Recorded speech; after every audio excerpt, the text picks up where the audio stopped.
పరిశుద్ధత నాలో లేదు, నీ ప్రేమను చూపావు. ఏ యోగ్యత నాలో లేదు, ఎంత భాగ్యమునిచ్చావు. పరిశుద్ధత నాలో లేదు, నీ ప్రేమను చూపావు. యేసయ్యా నా యేసయ్యా కలిగి వాక్యాన్ని మనం విందాం.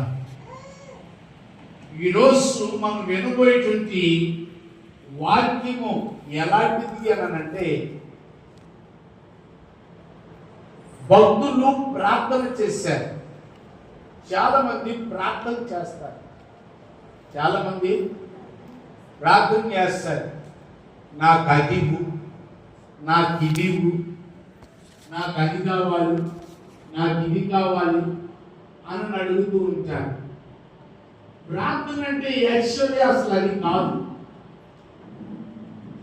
ప్రార్థన అంటే ఏంటి అనంటే, ఆయన చిత్తానికి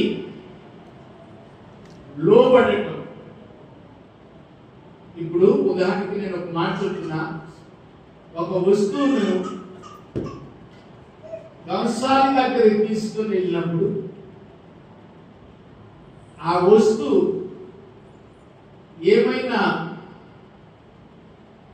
విన్నపాలు చేసి దాన్ని ఎలాగా చేయి, అలాగా చేయి, ఇలాగ తయారు చేయి అని చెప్పుకునిద్దా? ఆ యొక్క మేకర్కి తయారు చేసే వ్యక్తికి అప్పగించుకునేది, నువ్వేం చేసినా నేను రెడీ, నువ్వు ఎలా నడిపించినా నేను సిద్ధం.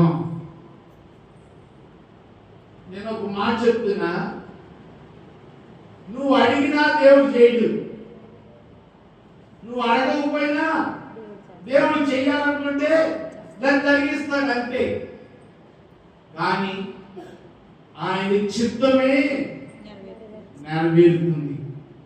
ఈవెన్ యేసు ప్రభు వారికి కూడా అదే మాట మాట్లాడారు, నీ చిత్తమే సిద్ధించునుగా అని మాట్లాడారు. మరి మనం ప్రభు దగ్గరికి వచ్చినప్పుడు ఆయనకి సమర్పించుకొని, ప్రభువా నన్ను ఎలా నడిపిస్తావో, ఎలాగా నన్ను నీ సన్నిధిలో ఉంచుతావో, నా జీవితాన్ని అప్పగిస్తున్నాను ప్రభువా అని మనస్ఫూర్తిగా మనం దేవునికి, ఆయన ఇష్టానికి, ఆయన చిత్తానికి మనం ఏం చేయాలి? అప్పగించుకోవాలి.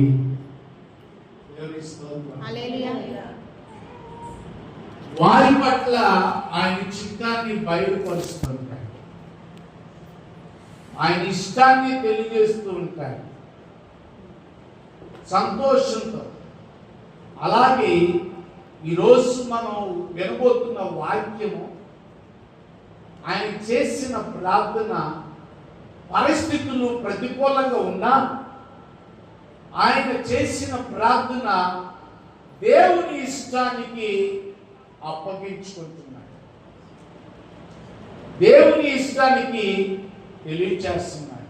చూడండి, 119వ కీర్తన 154వ వచనం చదువుకుందాం. నా పక్షంన వ్యాజ్యమాడి నన్ను విమోచింపుము, నన్ను విమోచింపుము, నీవిచ్చిన మాట చొప్పున నన్ను బ్రతికింపుము.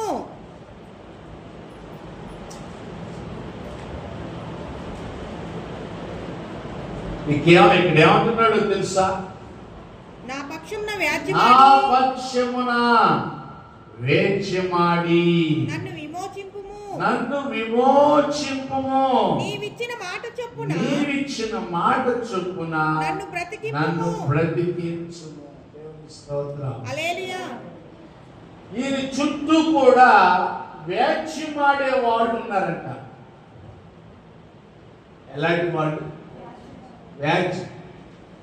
ఒక్కోసారి భార్య భర్తల మధ్యలో భార్య ఓసారి ఒక కామెంట్ ఉంది కదా, ఇదిగో నువ్వు పలానా చోటుకి వెళ్ళాలి, నాకు ఇష్టమైంది, నువ్వు వెళ్ళాల్సిందే అని పట్టు దీనికి ఇష్టం లేకపోతే ఏం చేయాలి? వెళ్ళాలి, వెళ్ళకపోతే కుదరదు అని ఏం చేశాడు? తప్పనిసరిగా వెళ్ళాల్సి వచ్చింది.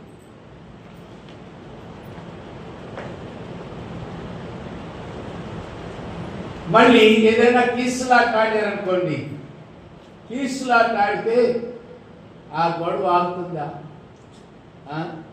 ఆ గొడవ ఆగదు. ఆ గొడవ వాళ్ళు అనుకున్నది నెరవేరేదాకా అది సాధిస్తా ఉంటారు. కొంతమంది మగవాళ్ళలో కూడా ఎక్కడోళ్ళు ఉన్నారు. ఆడవాళ్ళని అనుకోకూడదు. మగవాళ్ళు కూడా ఏం చేస్తారు తెలుసా? వాళ్ళు అనుకున్నదే చెయ్యాలని ఏం చేస్తారు తెలుసా? వాళ్ళు దాని కొరకే ఆలోచిస్తూ ఉంటారు, దాని కొరకే ప్రయత్నం చేసుకుంటారు, దాని కొరకే నడుస్తూ ఉంటారు. అంటే సాతానుడు భార్యాభర్తల మధ్యలో ఈ జగడమాటం, గొడవలు పెట్టడం ఇది జరుగుతుందని తెలుసుకొని మనం ఏం చేయాలో తెలుసా? దీని గురించి దేవునికి మొరపెట్టాలంట. ఏమనంటున్నాడు తెలుసా? నా పక్షమున నీవే వేచిమాడు ప్రభువా. భార్యాభర్తల మధ్యలో ప్రభు నమ్ముకున్న వాళ్ళు, ప్రభువును కలిగిన వాళ్ళు, రక్షణ పొందిన వాడు ఏం చేస్తారు? బద్రీ గారు హ్యాపీగా నిద్రపోతారు.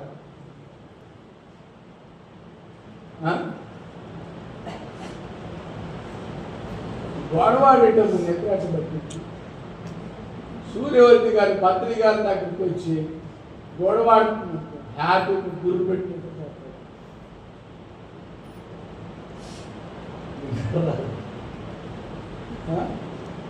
కనుక మరి మనం ఏం చేయాలి అని అంటే, మనం ఎప్పుడు కూడానంట అలాంటి జగ్గడం వచ్చినప్పుడు, అలాంటి గొడవలు వచ్చినప్పుడు, అలాంటి పరిస్థితుల్లో సాతానుడు భార్యాభర్తల్లో మధ్యలో చొరబడి గొడవలు పెడుతూ ఉంటాడు.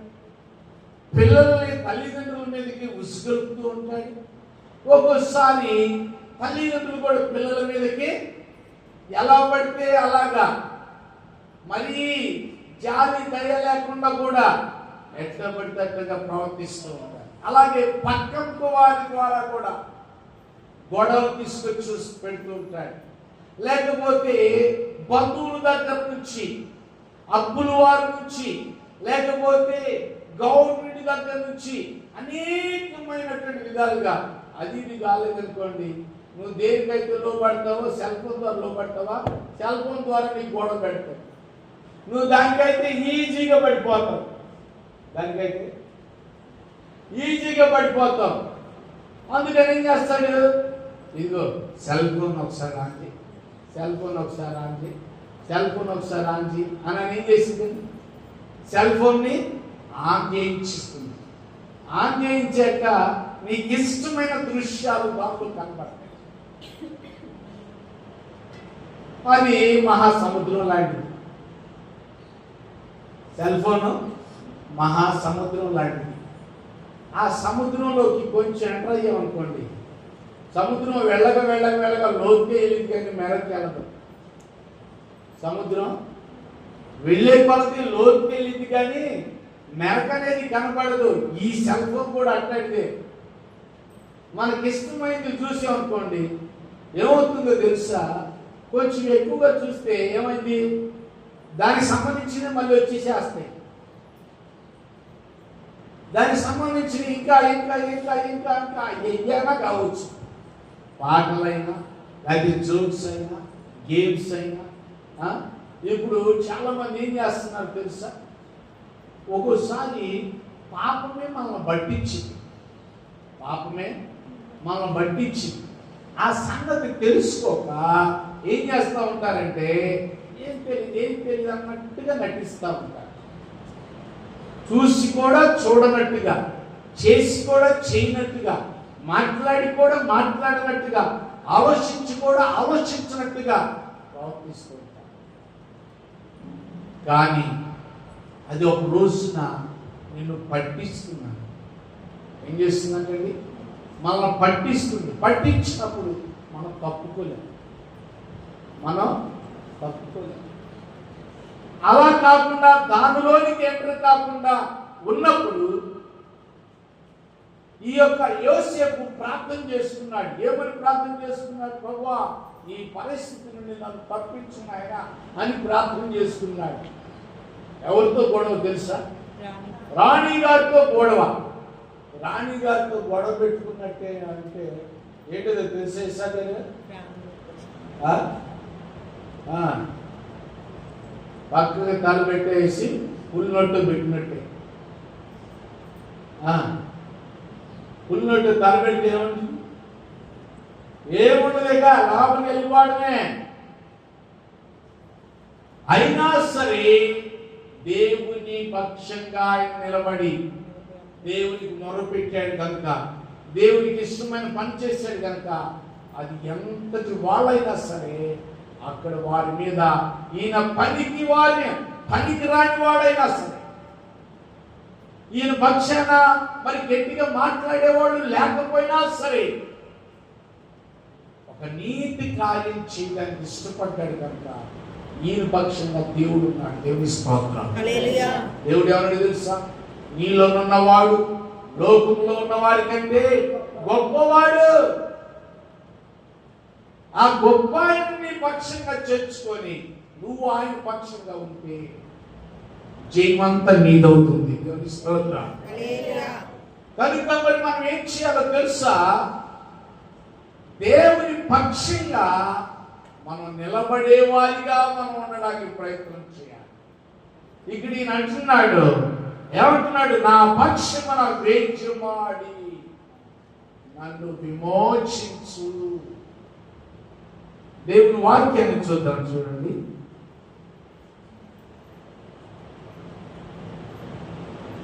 కీర్తన గ్రంథం 43వ కీర్తన మొదటి వచనం చదువు.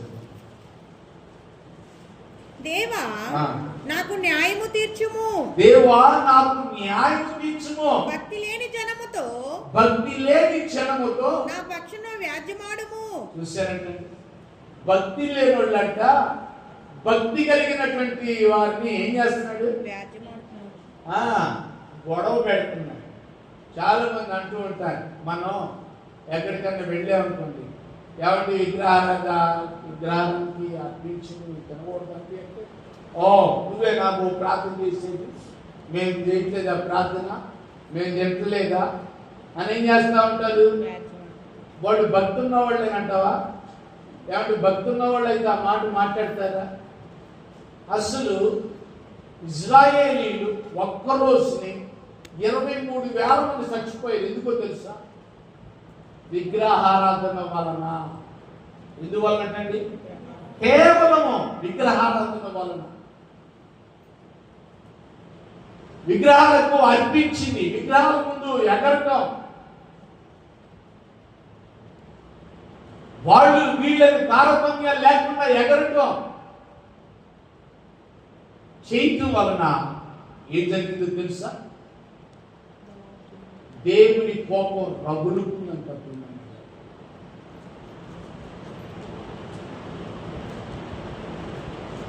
మొన్న ఎవరు చెప్తున్నారు, ఏమన్నా తెలుసా? ఇంకా మళ్ళీ విజయవాడ మీదకి మళ్ళీ నీళ్లు రాబోతున్నాయి మళ్ళీ అని అంటున్నారు. సింగనాథుని కన్నా ఏరియాలో అన్నిటి కూడా ఇప్పటికే నిన్న ఒక ఆయన అంటున్నాడు, ఎవరు తెలుసా? ఆయనకు చిన్నది బడ్డీ పుట్టిందంట, ఆయనకి 4 లక్షలు నష్టం అంట. ఎన్ని లక్షలు? ఇంట్లో సరికంతా కూడా తడిచిపోయి పాడైపోయింది. సింగనగర్లో ఉలవచారు చేసే కంపెనీ ఉందండి. ఏంటంటే ఉలవచారు చేసే కంపెనీ 5 కోట్లు అంటుంది. 5 కోట్లు అంట. మొత్తం మునిగి మళ్ళీ ఇప్పుడు టాటా కార్లు, మళ్ళా హోండా కార్లు, మరి సింగనగర్ అటు వెళ్ళేటప్పుడు వంతెన పొడవేరు వంతెన అటు దగ్గర కొన్ని ఎకరాల్లో ఆ కార్లు స్టాప్ చేసి పెట్టారు. ఆ కార్లన్నీ సీల్డ్ కార్లు తడిసి ముద్దయిపోయి పాడైపోయి కొన్ని కోట్లకు కష్టం.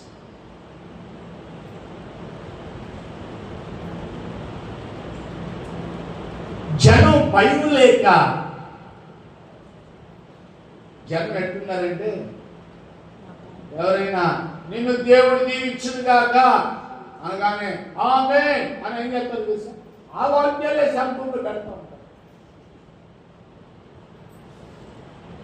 అది ఎంతగనగాని దేవుడు ఎలా దీవిస్తాడు? దేవుడు ఎలా దీవిస్తాడు?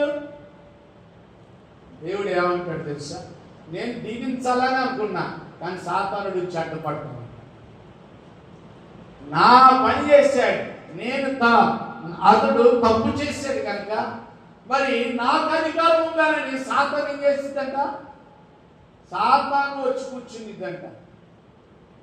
అప్పుడు మరి మనం ఏం చేయాలి? జీవన్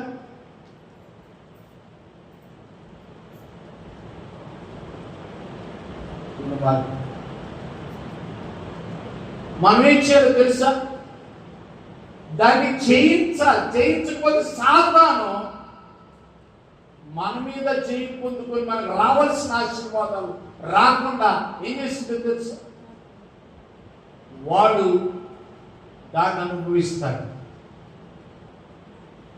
అందుకని దేవుని ఎప్పుడు కూడా ఒక పాపాన్ని చేయించలేకపోతున్నాం అనుకో, లేకపోతే దేవుడు సాతానుడు ప్రేరేపించింది దానికి లోబడిపోతున్నాం అనుకో, అప్పుడు మనం ప్రార్థన చేసుకోవాలి. ప్రభువా, నువ్వు నా పక్షంగా ఉంది, నాతో వేచివాడి నాకు జయాన్ని ప్రభువా, నన్ను విమోచించు, నన్ను బ్రతికించు ప్రభువా.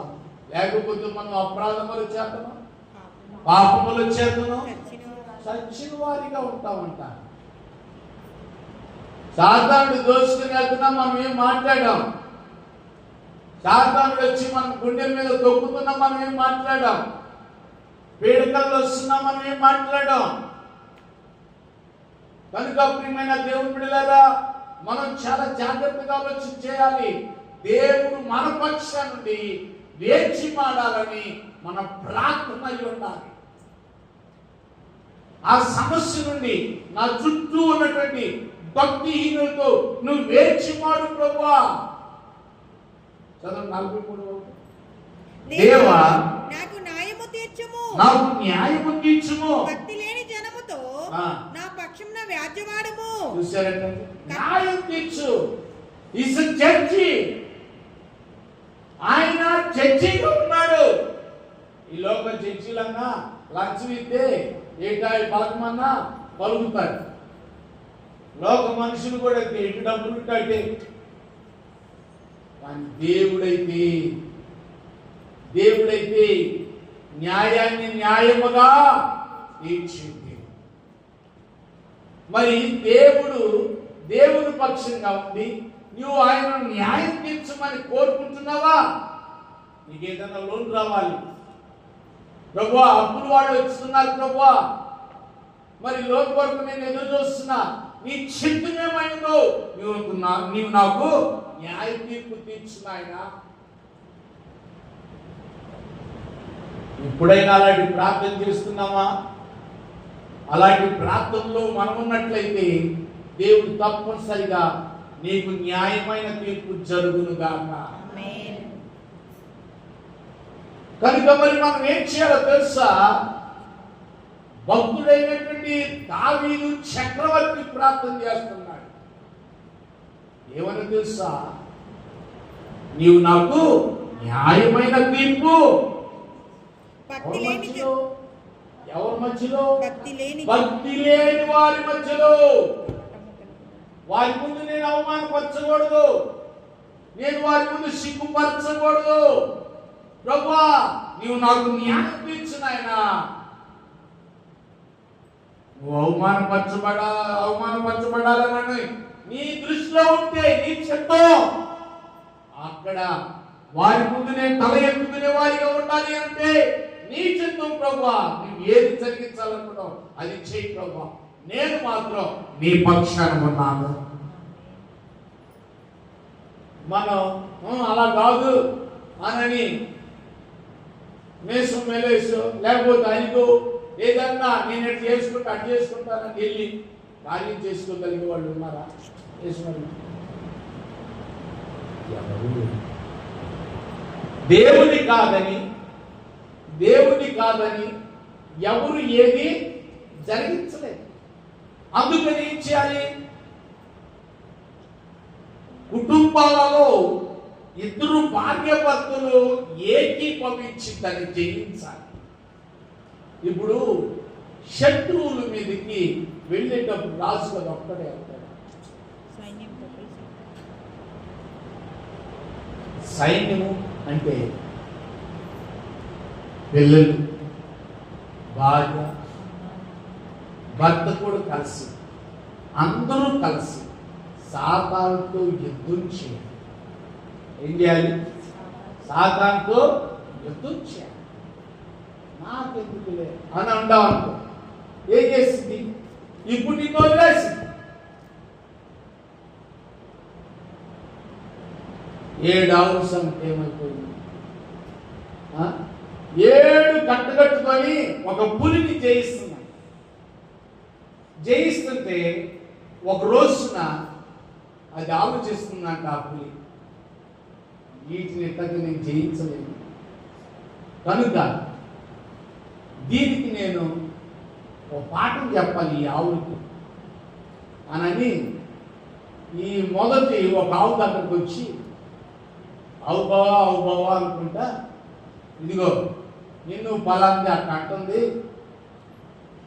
అట్ట తిడుతుంది, ఇట్ట తిడుతుంది అని ఏం చేస్తుంది? పక్కన ఆవుల మీద లేకపోయిన సాడీలు అలాగే చెప్పిన తర్వాత సరే అవి అక్క అనుకునేటప్పుడు నేను ఎందుకు వెళ్ళాలి? అవి మేత వేసేటప్పుడు నేను వెళ్ళను అని ఏం చేసింది? అన్నిటికీ అలా చెప్పింది. ఇప్పుడు ఏం చేస్తుంది? ఒక్కొక్కటి ఒంటరికి వెళ్తుంది. ఏం చేస్తుంది? ఒక్కొక్కటి ఒంటరికి వెళ్తుంది. ఒంటరికి వెళ్ళినప్పుడు అప్పులు ఏం చేస్తుంది? చక్కగా హ్యాపీగా తింటుంది, ఎలాంటి కష్టం లేకుండా. సాతానుడు కూడా మనం కలిసి ప్రార్థన చేస్తే సాతానుడి మీద జయం వచ్చిందని భర్తకి కొన్ని కల్పిస్తాడు, భార్యకి కొన్ని. అప్పుడు అట్టా జరిగిందా, ఇప్పుడు ఎట్టా జరిగిందా? నేను ఎందుకు చేయాలి? ఆ అమ్మాయి వంగినప్పుడు నేను ఎందుకు చేయాలి? ఆయన వంగినప్పుడు నేను ఎందుకు కలిసి ప్రార్థన చేయాలి? ఆయన ఉన్నప్పుడు వీళ్ళు ఎందుకు చేయాలి? వీళ్ళతో కూడా ఏం చేస్తారు? ప్రార్థనలో అప్పుడు ఏం చేస్తుంది? వీళ్ళొక్కలే కాసేపు 2 నిమిషాలు ఏసయ్యా అనుకుంటే అప్పుడు సాధన ఏం చేస్తుంది? దాని ఇష్టం నెరవేర్చు. కుటుంబ పరిస్థితులు చిన్న భిన్నాలైపోతాయి. దేవుడు జతపరిచిన కుటుంబం, దేవుడు 3 పూలు 6 కాయలుగా ఉండాలని దేవుడు జతపరిచాడు. దేవుడు ఆ కుటుంబాన్ని ఆశీర్వదించాలని దేవుడు జతపరిచాడు. ఓ సాతానుడు మన మీద కంట యుద్ధానికి వచ్చేటప్పుడు ఎలా వస్తాడంటమ్మా? అన్ని ధరించుకొని వస్తాడు. ఎన్ని విద్యలైతే మీద ప్రయోగించాలో అన్ని కూడా ధరించుకొని వస్తాడు. నిన్ను ఏ మాత్రం కూడా తప్పించుకోవటానికి వీలు లేకుండా. కనుక మనం అన్నిటిని జయించాలంటే దేవుని పక్షాన నువ్వు ఉండాలి, నీ పక్షాన ఆయన ఉండాలి. అప్పుడు నువ్వు జయిస్తావు. దావీదు గొలియాతుని జయించినట్టుగా నీవు కూడా జయిస్తావు. మరి జయించాలి అంటే మనం ఏం చేయాలమ్మా? మనం ఏం చేయాలి చెప్పండి? మనం ఏం చేయాలి చెప్పండి? మనకు మనంగా పోరాడాలి. అదే కదా.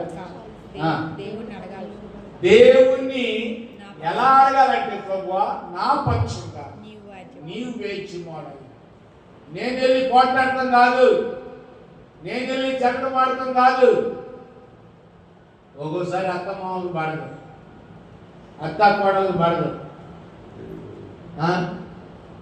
ఇప్పుడు ఆ ఇంట్లో ఏం జరుగుతూ ఉంటుంది తెలుసా? భార్య భర్తలు పడతారు. ఇక ఏమవుతుంది? రాను వీళ్ళందరూ ఎవరికి వాళ్ళు వీరుగా ఉండాలని చూస్తారు. దేవుడు మొదట వివాహం చేసేటప్పుడు ఏం చెప్పాడు తెలుసా? తల్లిదండ్రులను విడిచి తన భార్యను హక్కుకొను అన్నది. ఇది బైబిల్ మాట కాదా? బైబిల్ మాట. అంటే విడిచిపెట్టమంటే పూర్తిగా వదిలేయమనా? అలాగా వారి యొక్క దాంపత్య జీవితంలో విడిచిపెట్టాలి. వారిద్దరూ ఏక శరీరంలో ఉండడానికి విడిచిపెట్టాలి. కొంతమంది ఏం చేస్తారు తెలుసా? కొంతమంది ఏం చేస్తారు? భార్య భర్తలు వీళ్ళు పెళ్లి చేసుకున్నారు. పెళ్లి చేసుకున్న తర్వాత వాళ్ళిద్దరు మధ్యలో వీళ్ళు పడుకుంటారు. ఎందుకు పెళ్లి చేసే వస్తుంది? ఇందుకేనా? అది ఎంత పాపమో తెలుసా? అది ఎంత శాపమో తెలుసా? వారు బ్రతికినంత కాలం కూడా ఏక శరీరులుగా ఉండాలని దేవుని మాట అయింటే వీళ్ళు చేసే తప్పుడు పనులు ఏంటి? అదేంటి భయం అండి నాకు. భయమా? భయం అయితే మరి పెళ్ళి చేసి వస్తుంది.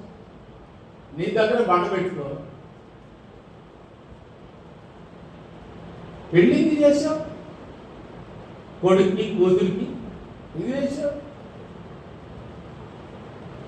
దేవుని ఇష్టం నెరవేర్చినప్పుడు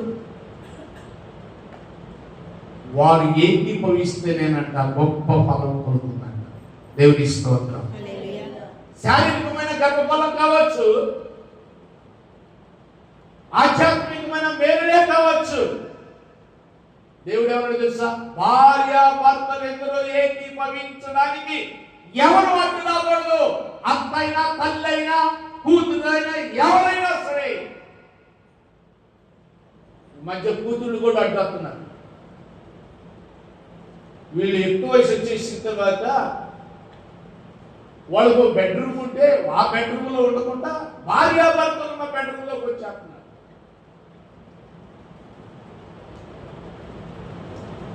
అది ఎంత శాపమో తెలుసా?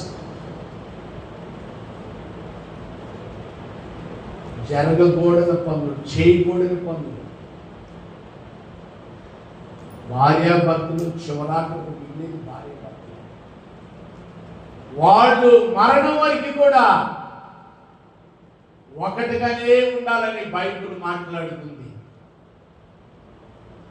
వారిని విడదీయాలని చూస్తే దేవుడు వారిని విడదీస్తాడని బైబిల్లో ఉంది. లేనిపోయిన పొరపాట్లు చేసి పాపాన్ని కూడబెట్టుకోమాట. అలాంటివి వస్తే వాటిని జయించాలి. ఒకవేళ కొడుకుకి తల్లైనా తండ్రి అయినా అలాగా చేస్తుంటే కొడుకు ఏం చేయాలి తెలుసా? వాళ్ళకి బాగోపోతే అనారోగ్యత వస్తే అప్పుడు చూడు,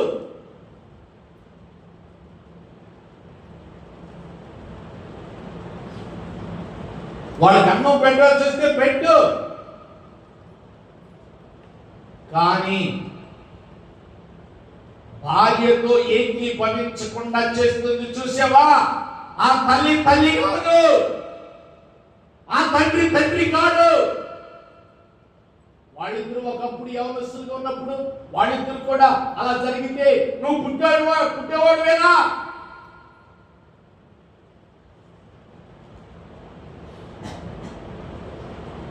చాలా మంది అజ్ఞానంగా ప్రవర్తిస్తున్నారు. అలాంటి వాటిని కూడా జయించాలి.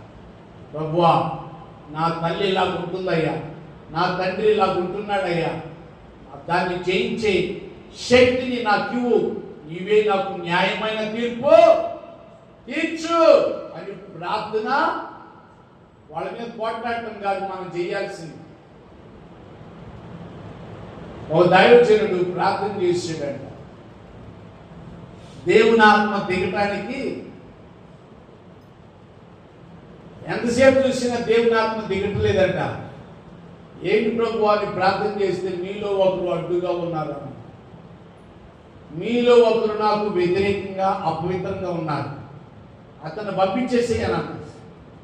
పంపించేసేయంటే ప్రభువా నేను పంపిస్తే వాళ్ళు కోపతాపాలు వస్తాయ్యా, నువ్వే పంపించిన ఆయన అని ఏం చేసినట్ట ప్రార్థన చేస్తే అటు దైవజనుడి మీద కోపం లేకుండా, ఎవరి మీద కోపం లేకుండా, ఆయన కోసం ఎవరో పని ఉన్నట్టుగా వచ్చి అయ్యా ఒకసారి బయట అయ్యా అని అప్పుడు దేవుని ఆత్మ దిగి దేవుని స్తోత్రం.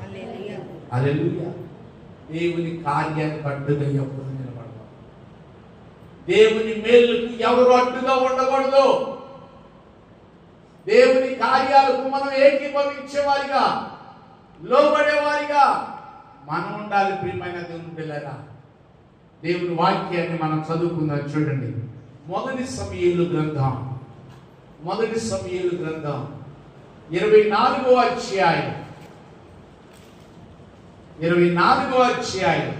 15వ వచనాన్ని చదువుకుందాం. యెహోవా నీకును నాకును మధ్య న్యాయాధిపతి అయి తీర్పు తీర్చునుగాక. ఆయనే. చూసారంటండి, ఇక్కడ ఏమంటున్నాడు తెలుసా? దావీదు అంటున్నాడు, యెహోవా నీకును నాకును మధ్య న్యాయాధిపతి అయి తీర్పు తీర్చునుగాక. దావీదుని తరుముతున్నాడు. ఎవరు? సౌలు. తరుముతుంటే ఆయన ఎంగేది అరణ్యము మార్గములో ఉన్నాడని తెలుసుకొని సౌలు 30,000 మందితోటి ఏం చేశాడు తెలుసా? సైన్యాన్ని వెంట పెట్టుకొని వస్తూ ఉండగా మధ్యలో ఒక గుహ తగులుతుంది. ఆ గుహలో అందరూ చక్కగా నిద్రపోతూ ఉంటారు. నిద్రపోతున్నటువంటి సమయంలో ఏం జరిగిందో తెలుసా? ఆయన హ్యాపీగా నిద్రపోతున్నాడు. అప్పుడు దావీదు యొక్క సైనికులు ఆయనకు చెప్తారు, అయ్యా నీకు ఒకప్పుడు దేవుడు వాగ్దానం చేశాడు కదా, ఏమని? నీ శత్రువుని నీ చేతికి అప్పగిస్తాడనేటువంటి వాగ్దానం ఇప్పుడు నెరవేరింది. ఆయన నిద్రపోతున్నాడు. నువ్వు మాట మాత్రం సెలవిస్తే మేమే వెళ్ళి చంపేసి వస్తామని అంటే లేదు. అతడు యెహోవా చేత అభిషేకము నొందినవాడు కనుక. చూసినా, యెహోవా చేత అభిషేకము నొందినవాడు కనుక, యెహోవా చేత అభిషేక్తుడైన నా ప్రభువునకు నేను ఈ కార్యము చెయ్యను. చూసారంటండి, ఇక్కడ గమనించాలి. కొంతమందికి ఎవరైనా బాగా గొడవ జరుగుతుందనుకో, వాళ్ళకేదైనా అయిందనుకో, అవ్వాలి నా కళ్ళు చల్లగా ఉండే, నా కళ్ళు బాగుండి అని అనుకుంటా ఉంటాను. అలాగా కోరుకోవద్దు. ఎప్పుడు కూడా వారికి బాగుండాలని కోరుకోవాలి. వారు మంచిగా ఉండాలి. వారు నన్ను తరుగుతున్నారు, వారు నన్ను ఇబ్బంది పెడుతున్నారు, వారు నన్ను హింసలు పెడుతున్నారు, వారు నన్ను బాధిస్తున్నారు, వారు నన్ను కొడుతున్నారు, కనీసం కూడా మేము సుఖంగా బ్రతికేటువంటి అవకాశాలు లేవు అని అనుకుంటున్నావా? కానీ దావీదు ఏం చేస్తున్నాడు చూడు. చదువు. యెహోవాను బట్టి అతన్ని నేను చంపను అని తన జనులతో చెప్పెను.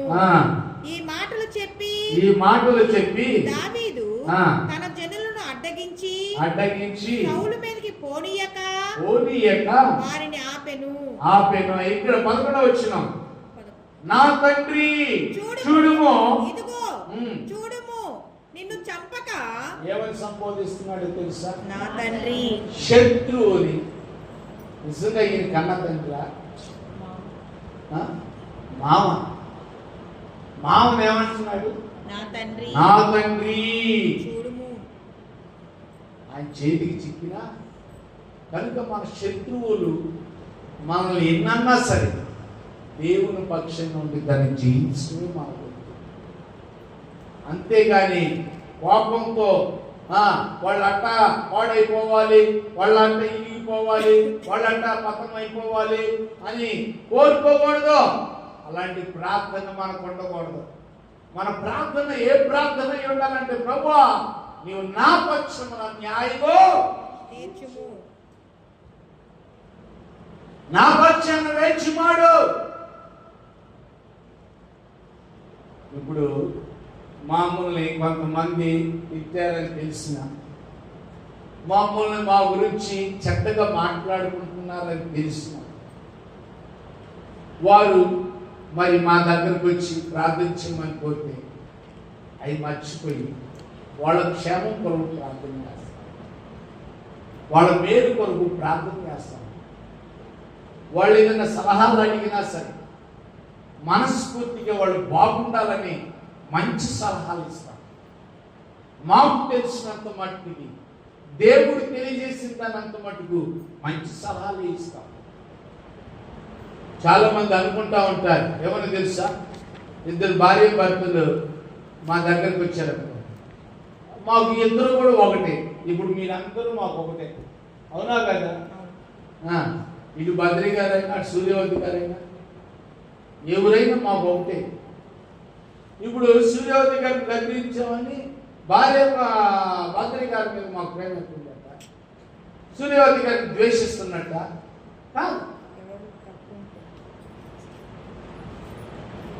ఎవరితో ఏ విధంగా మాట్లాడాలో దైవ చిత్తాన్ని మేము తెలుసుకొని ఆ విధంగా మేము మాట్లాడి ఇద్దరిని ఒకటిగా చేసి వాళ్ళు అభివృద్ధి పొందాలని కోరుకుంటాం. ఒకవేళ ఏది తెలిసినా సరే అది మేము బయటికి రాని క్షమించేస్తాం. దేవుడు ఎలాగ మర్చిపోయి నిన్ను ప్రేమతో దగ్గర చేసుకుంటున్నాడు, మేము కూడా మిమ్మల్ని అలా దగ్గర చేస్తాం. అలాంటి మనసుతో మేము ఎప్పుడు మిమ్మల్ని ట్రీట్ చేయం. అలాగ ట్రీట్ చేస్తే మనస్ఫూర్తిగా గంటల తరబడి మీతో మేము మాట్లాడలేము. కనుక ప్రియమైన దేవుని బిడ్డలారా జ్ఞాపకం చేసుకోవాలి, మరి మనం కూడా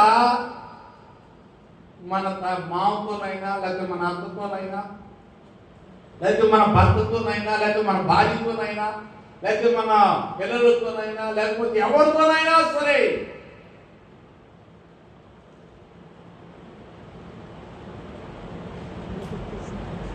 ఉన్న సత్యం చెప్తున్నాను.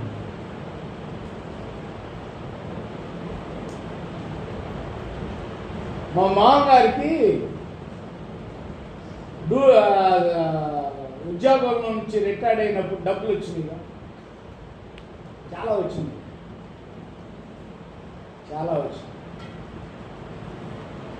వచ్చినప్పుడు మాకు ఏమి ఇవ్వాల, సిల్లిగా ఇవ్వాల. ఇది వాస్తవం. దేవుని సన్నిధిలో ఉండి నేను దేవుని గ్రంథం ముందు మాట్లాడుతున్నాను. మాట్లాడినప్పుడు ఆయన అలా ఇవ్వలేదని వాళ్ళకు బాగున్నప్పుడు లేకపోతే వాళ్ళు వచ్చినప్పుడు నేను కొరకరలాడతా, ఎందుకు వచ్చావు, ఎందుకు ఎలా ఉన్నావు అని నేను ఆయన మీద మాట్లాడితే ఇంకా నాలో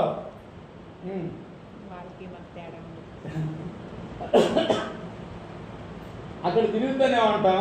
ఒకవేళ కోపం ఉన్నప్పుడు వాళ్ళు ఉన్నారు వీళ్ళు ఉన్నారని చూస్తారా?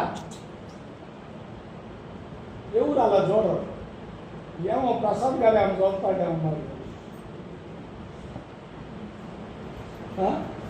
అంత కోపాన్ని తమాయించుకునే స్థితి ఒక్కోసారి మనకి ఉండదు.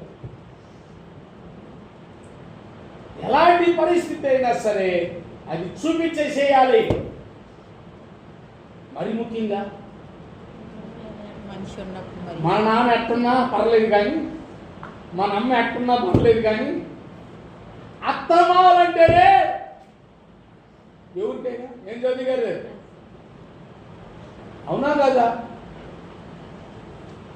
అంటే మీ అత్తమ్మ లేదు మాకేం తెలుసు, మీ అడుగు మాకేం తెలుస్తుంది తెలియదు కదా. కానీ చెప్తున్నా, నేను ఓవరాల్గా జరుగుతున్న సిచ్యువేషన్ చెప్తున్నా. లోకంలో ఉంటే మనం దేవుని పిల్లలు కనుక అలా చూపించాం. లోకంలో ఉన్న వాళ్ళు ఏం చేస్తారు? బాగా కొరకరలాడుతూ ఉంటారు. ఏం చేస్తారు? కొరకరలాడుతూ ఉంటారు. భాషను కూడా మాట్లాడలేదు ఏంటి, కొరకొరలాడుతూ ఉంటారు. మరి ఆయన గారు వచ్చినప్పుడు నేను కొరకొరలాడుతున్నాను అనుకో అంటాడా నిమిషం. మళ్ళీ అంతేకాదు, చుట్టుపక్కల మీరు అందరూ ఉంటారు. మేము ఎక్కడ ఉంటామంటే మీరు మా ఆడ భోజనాలు ఒకటి ఇస్తానో, లేకపోతే మంచినీళ్ళు ఇస్తానో, లేకపోతే టీ ఇస్తానో తిరుగుతూ ఉంటారు కదా, మమ్మల్ని గమనిస్తూ ఉంటారు. మీరేం చేస్తారు? ఏంటి పాస్ట్ గారు ఎట్లా మెసే ఏం కదా అది? నిద్ర అవుతుందా? కానీ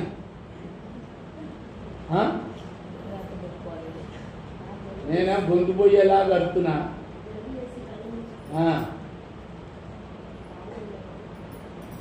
వెళ్ళి వెనకెళ్ళి కళ్ళు కడుకోపో.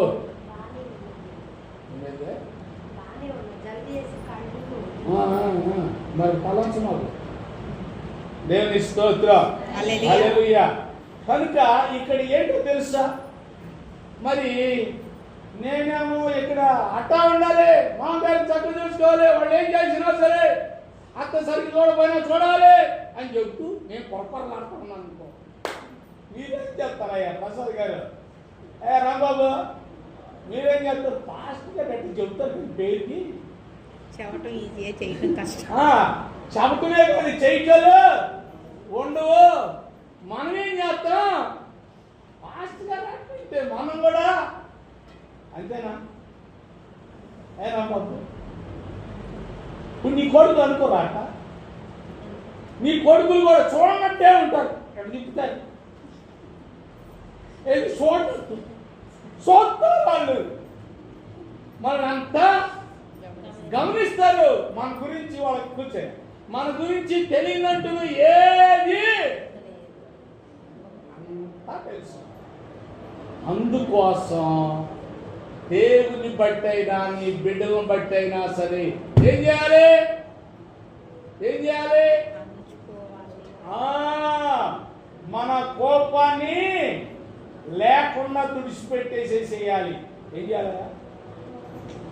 లేకుండా తుడిచిపెట్టేసి చేయాలి.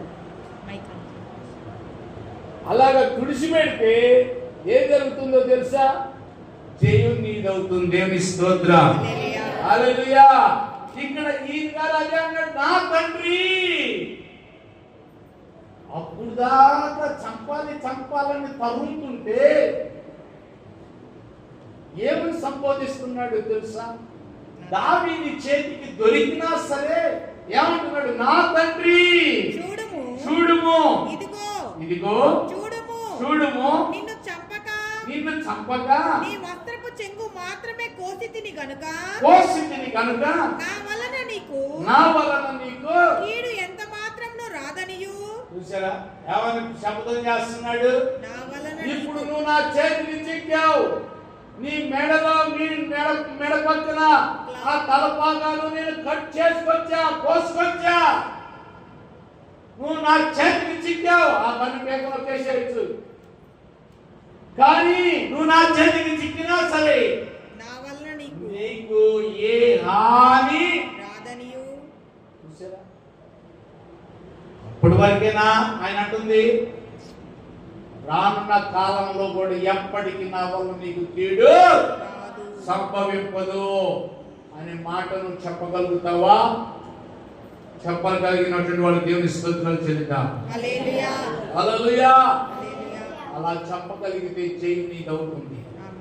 ఒక్కోసారి నీ అబ్బే నీకు తీసుకొచ్చి పెద్దను ఇస్తుంది, ఒక్కోసారి నీ మావే నీకు తీసుకొచ్చి పెద్దను ఇస్తాడు. వాళ్ళు ఎలా ఉన్నా సరే వాళ్ళ మనస్సును మారుస్తాడు.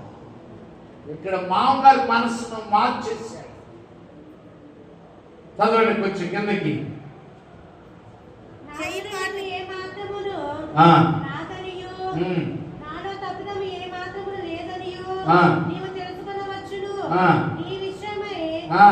పాపము నీ విషయమై నేను ఏ పాపమును చెయ్యని వాడనై ఉండగా చూసారా, నేను నీ పట్ల ఏ పాపం చేయగా నీ కోసం మంచిగా కోరుకున్నాను. నువ్వు మెంటలుగా పాడవుతున్నప్పుడు నేను నాట్యం నీ వీణ వాయించి నీకు ఆనందాన్ని కలిగించాను, నీకు సంతోషాన్ని ఇచ్చాను, ఆ దురాత్మ పోయేలాగా చేశాను. నన్ను ఎందుకు చంపాలని తరుగుతున్నాను? ఎవరో చెప్పిన మాటలను తీసుకొని మనమే మంచిగా ఉండటం ఇష్టం లేక ఏం చేస్తారు తెలుసమ్మా? భర్తకు చెప్పే మాటలు భర్తకు చెప్తారు, భార్యకి చెప్పే మాటలు. మొన్న ఒక ఆమె అంటుంది యూట్యూబ్లో, ఏమంటుందో తెలుసా? అన్నా నీ సంసారాన్ని విడదీయడానికి ఏదైనా వచ్చా?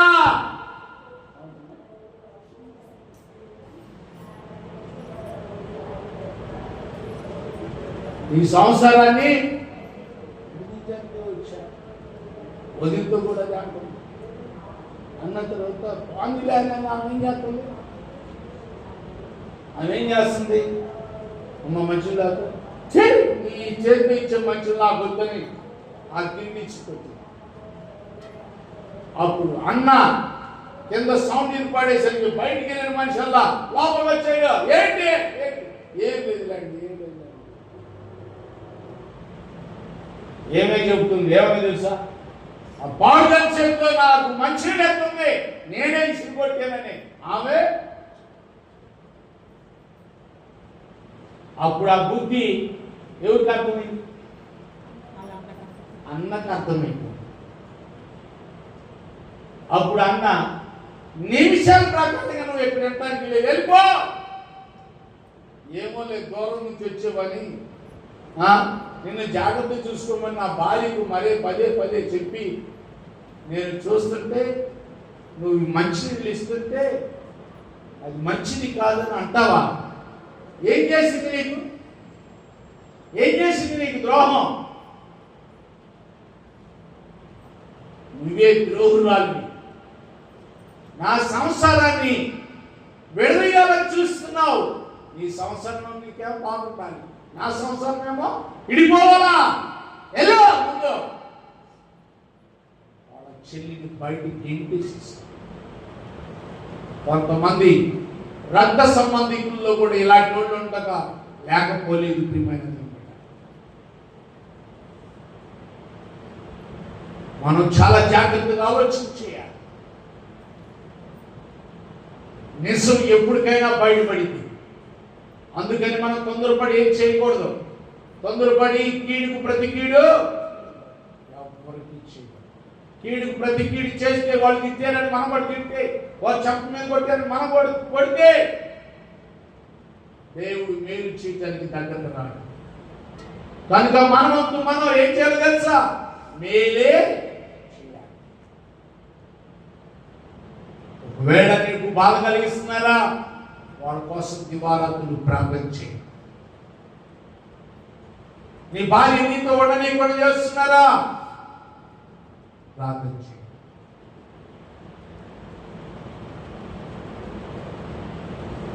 ఎంతో మంది ఎన్నో విషయాలు ప్రార్థన రిక్వెస్ట్లు చెప్తూ ఉంటారు భార్య భర్తల గురించి. వారికి పెళ్ళైన కొత్త అంటారు. కొత్త అయితే ఆమె పెద్దమ్మ వాళ్ళిద్దరిని చోట పడుకోనికుండా వాళ్ళిద్దరి మధ్యలో వచ్చి పడుకుంటుంది. ఇదయ్యా మా పరిస్థితి, మా కోసం ప్రార్థించండి అయ్యా అని ప్రార్థన చేయించుకున్నాడు. దేవుడు మొత్తానికి కొంతకాలం గడిచాక అలాంటిది లేకుండా దేవుడు మంచిగా దేవుడు కార్యాలు జరిగించాడు. దేవుడి స్తోత్రం. కనుక ప్రియమైన దేవుడి బిడ్డలారా, ప్రార్థన చేయడమే మన వంతు. మన ఆయుధ ప్రార్థనే. ఈ ప్రార్థనను మనం మర్చిపోకూడదు. చదువుకునే పిల్లలు కూడా, ఉద్యోగంలో కూడా, ఎలాంటి పరిస్థితుల్లోనైనా సరే మనం ఏం చేయాలో తెలుసా? ఏ సబ్జెక్ట్ అర్థం కాకపోయినా, ఏ ఉద్యోగంలో ఎవరు నీకు శత్రువులుగా ఉన్నా సరే దాని గురించి ప్రార్థన చేసేటువంటి వారిగా మనం ఉండాలని ప్రభు కోరుకుంటున్నాడు. దేవుని స్తోత్రం. హల్లెలూయా. హల్లెలూయా. దేవుని వాక్యాన్ని మనం చదువుకుందాం. ఇప్పుడు ఈ సౌలు ఏం చేశాడు తెలుసా? నీవే నా తర్వాత రాజు అవుతావు అని ఆయనే అవకాశం ఇచ్చేసాడు. శత్రువుకి అలా ఇచ్చాడంటే ఆయనలో ఎంత చక్కని మనసు వచ్చిందని అర్థం. ఏసేపు విషయంలో కూడా ఆ యొక్క శిక్షించే వాళ్ళే అతనికి పెద్దలు ఇచ్చారు. జైలు అధికారి కూడా అతనికి జైలు అంతటి మీద అధికారాన్ని ఇచ్చాడు. ప్రార్థనే ప్రతి దానికి జవాబు. కనుక ప్రార్థన మర్చిపోయి మనం వాళ్ళ మీద వీళ్ళ మీద వాళ్ళు ఎట్టున్నారు వీళ్ళు ఎట్టున్నారు లేకపోయినటువంటివన్నీ కూడా చేయండి. ప్రార్థన ద్వారా చేయించు. దేవుని చిత్తాన్ని నెరవేర్చే ప్రార్థన చేయాలి.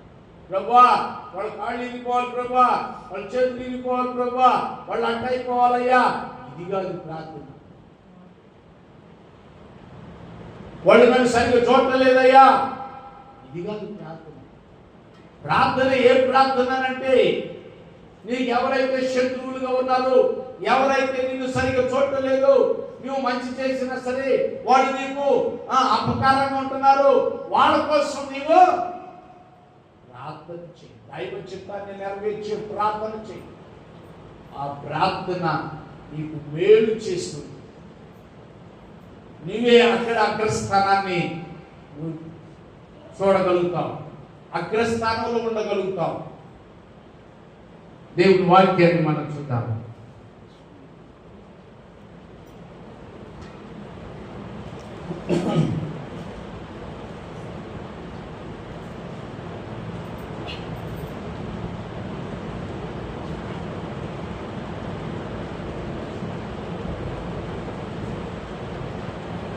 రోమీయులకు రాసిన పత్రిక 3వ అధ్యాయం 11వ వచనం చదువుకుందాం.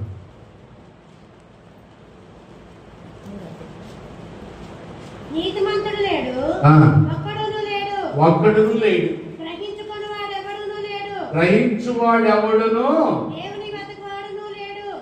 చాలు. నీతిమంతుడు లేడు కనుక వారు కూడా తెలియకే, వారు కూడా శాపాన్ని బట్టి మాట్లాడుతున్నారని గ్రహించి మనం ఏం చేయాలంట? ప్రార్థన చేయాలి.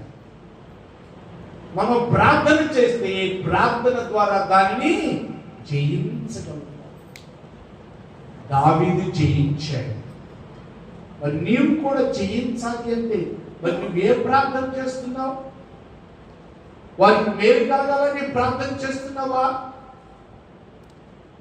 వారికి మంచి జరగాలని ప్రార్థన చేస్తున్నావా? వాళ్ళ మంచి నువ్వు కోరుకుంటే నీకు మంచి జరుగుతుంది. దావీదు వాళ్ళ మామగారు మంచి కోరుకున్నాడు, ఆయనకు మంచి జరిగింది.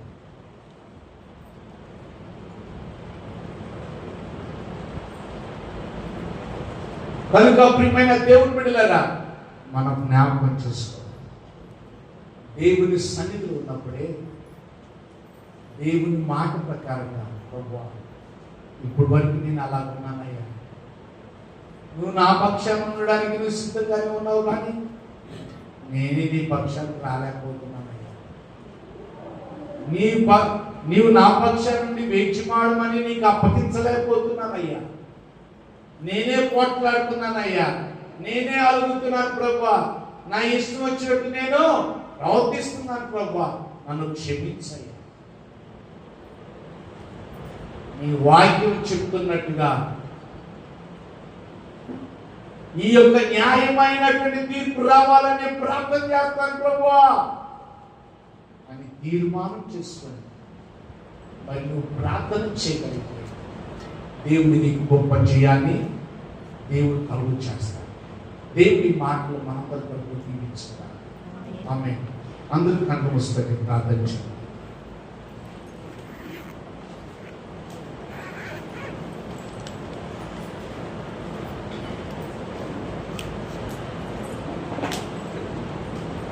అందరం కళ్ళు మూసుకొని ప్రార్థించాలి.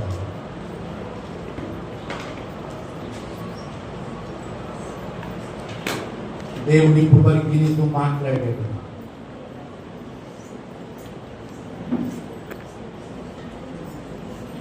నీ తప్పును నువ్వు యథార్థంగా ఒప్పుకుంటావా?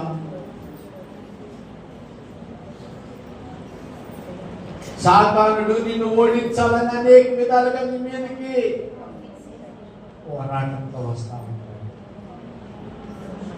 వాడిని జయించాలి. వాడిని వేచి మాట నీ వల్ల కావట్లేదేమో, అందుకని దేవుని సహాయాన్ని కోరుకో.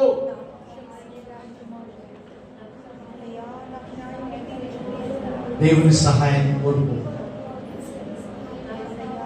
దావీదు దేవుని సహాయాన్ని కోరుకొని కీడుకు ప్రతి కీడు ఏమాత్రం చేయలేదు.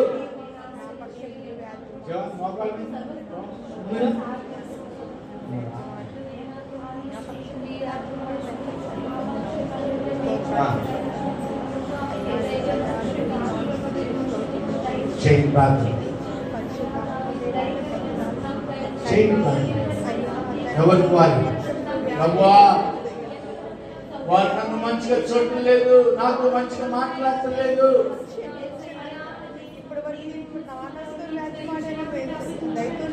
అని నేను ఎంతో బాధపడుతున్నానే, కానీ వారి కోసం నా ప్రభువా నీ చిత్తాన్ని నెరవేర్చేటువంటి ప్రార్థన నేను చేయలేకపోతున్నానయ్యా. నన్ను క్షమించు నాయన. నా బిడ్డలు నా మాట వినలేదు నాయన. వారి కోసం నేను సరిగ్గా ప్రార్థన చేయలేకపోతున్నానయ్యా.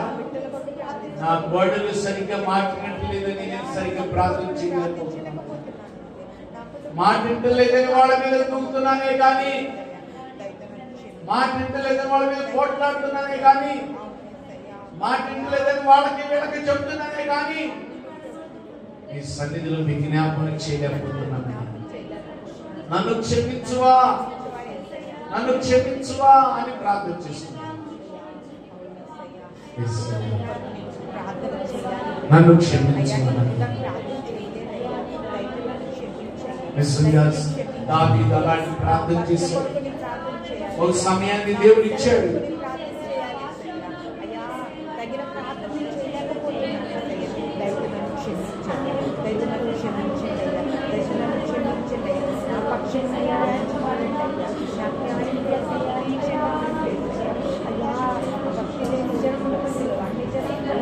ఎక్కడ నువ్వు జయించలేకపోతున్నావో అక్కడ దేవుని పక్షాన నువ్వు వచ్చి, ప్రభువా నా పక్షాన నువ్వు వేయించుమాడు ప్రభువా అని ప్రార్థన చేస్తూ,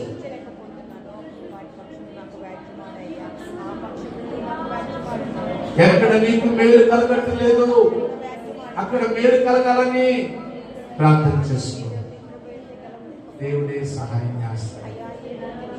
దేవుడే మేలు చేస్తాడు. ఆయన గొప్ప కార్యాలు చేసి, ఆయన గొప్ప మేలు చేసే దేవుడు.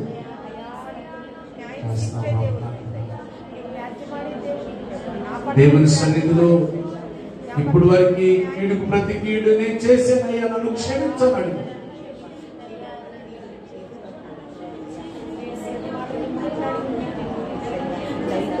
భార్యాభర్తలు ఒకటిగా ఉండని చేసింది.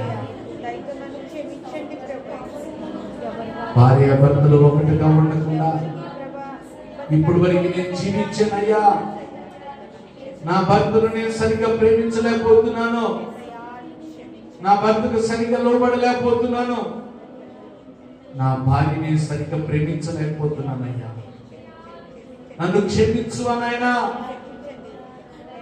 ప్రార్థన చేసుకో ప్రార్థన సైలెంట్ ఉండమాకు. దేవుడి నీకు చేయాలిచ్చే దేవుడు. శత్రువుల మధ్యలోనే గొప్ప చేయాలిచ్చిన దేవుడు నీకు ఇస్తాడు. నీ కుటుంబాల మధ్యలో, నీ భార్య భర్తల మధ్యలో, నీ బిడ్డల మధ్యలో, నీ చదువుల మధ్యలో, నీ ఉద్యోగాల మధ్యలో నీకు గొప్ప చేయాన్ని ఇస్తాడు. నీకు గొప్ప చేయాన్ని ఇస్తాడు. దేవుని చిత్తానికి లోబడి ప్రార్థన చేయి. దేవుని చిత్తానికి లోబడి ప్రార్థన చేయి. ఆ ప్రార్థనే నీకు గొప్ప జయ కలిగిస్తుంది. ఆ ప్రార్థనే నీకు మేలు చేస్తుంది. ప్రార్థన చేయవా? దేవుడి నీ కుటుంబాన్ని అద్భుతంగా దేవుడు దీవిస్తాడు. రాబోయే కాలంలో నీవే ఏలుబడి చేసేది, నీవే అధికారి అయ్యేది. దేవుడి నిన్నే అధికారిగా ఉంచాలనుకుంటున్నాడు. నువ్వు మరిచిపోయావా? దావీదు విషయంలో అదే జరిగింది. యోసేపు విషయంలో కూడా అదే జరిగింది. నీ విషయంలో కూడా అదే చేయాలనుకుంటున్నాడు. నువ్వు మర్చిపోతున్నావా? ఇప్పుడున్న సమస్యను బట్టి నువ్వు మాట్లాడుతున్నావా? వాళ్ళు నన్ను అట్టన్నారు, ఇట్లా అన్నారని గొడవలు ఆడుతున్నావా? ఎలా పడితే అలా ప్రవర్తిస్తున్నావా? ఆ చేయకూడదు. చెయ్యి ప్రార్థన, చెయ్యి ప్రార్థన. నోరు మూసుకొని సైలెంట్ ఉండద్దు, నోరు తెరవాలి. అలా చేయకపోతే నీ పాపం క్షమించబడదు. నీకు జయం ఎలా వస్తుంది? ఇలా ప్రార్థన చేస్తే నీకు జయం వచ్చేది. నువ్వు జయిస్తావు, నువ్వు జయిస్తావు. ప్రార్థన చేసుకున్నావు. ఒక్క నిమిషం ప్రార్థన చేసుకున్నావు.